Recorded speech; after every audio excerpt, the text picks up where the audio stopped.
Ça va vite? Bah en fait pas du tout.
Voilà, en fait, il y a tout un tas de figures qu'on peut effectuer sur la batterie et ça donnera toujours le même résultat à ce niveau-là et toujours la même vitesse.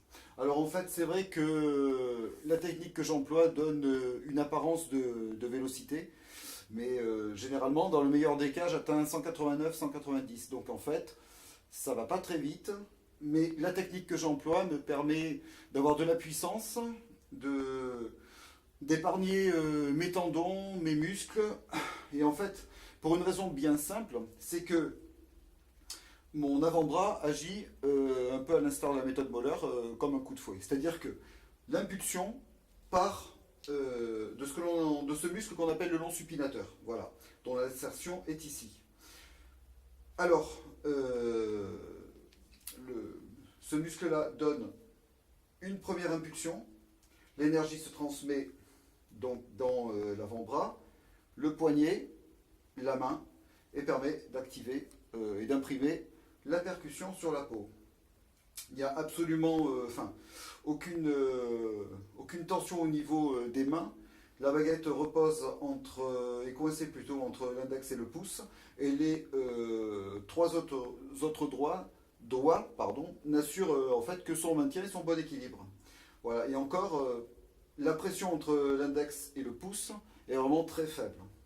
Il n'y a pas d'action non plus mécanique du poignet qui en fait est simplement le terme média entre la main, les doigts donc, et l'impulsion donnée par le muscle. En fait, ça agit un petit peu comme la méthode Moeller. C'est comme ce qu'on appelait le fouet de Moeller, à part que dans la méthode Moeller, il y a 3 temps. Le premier coup est donné avec beaucoup d'énergie.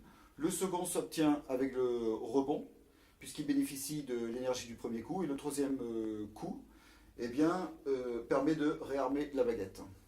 Alors, pour ma part, la façon dont je travaille est un petit peu différente. Ce muscle-là, le long supinateur, donne effectivement le premier coup. Pas forcément très puissant d'ailleurs. Et les deux autres coups sont obtenus avec le rebond transmis effectivement par la première percussion. C'est toujours le long supinateur qui génère donc les percussions. Et puis en fait, donc c'est une méthode qui n'a pas la prétention de rivaliser au niveau vélocité, mais par contre, elle permet d'aller assez vite. C'est entre moyen et rapide. Je dirais que c'est une petite rapidité. Les coups peuvent rester puissants, ça ne fatigue pas. Je veux dire par là que lorsqu'on peut se servir effectivement du poignet pour jouer en frisé, mais à la longue, c'est vrai que on passe au doigt parce que soit on se sent limité par rapport à la vitesse, soit ça devient très lourd après.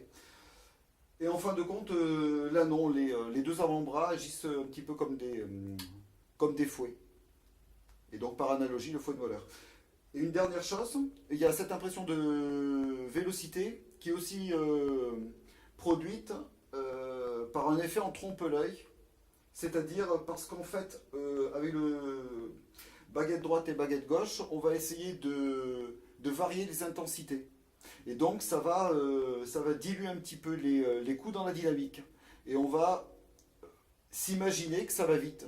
Alors qu'en fait, non, pas du tout. La vitesse est très moyenne. Alors je vous donne un dernier exemple ici, en espérant que cette vidéo vous aura peut-être un petit peu inspiré ou apporté quelque chose. Merci d'avoir visionné.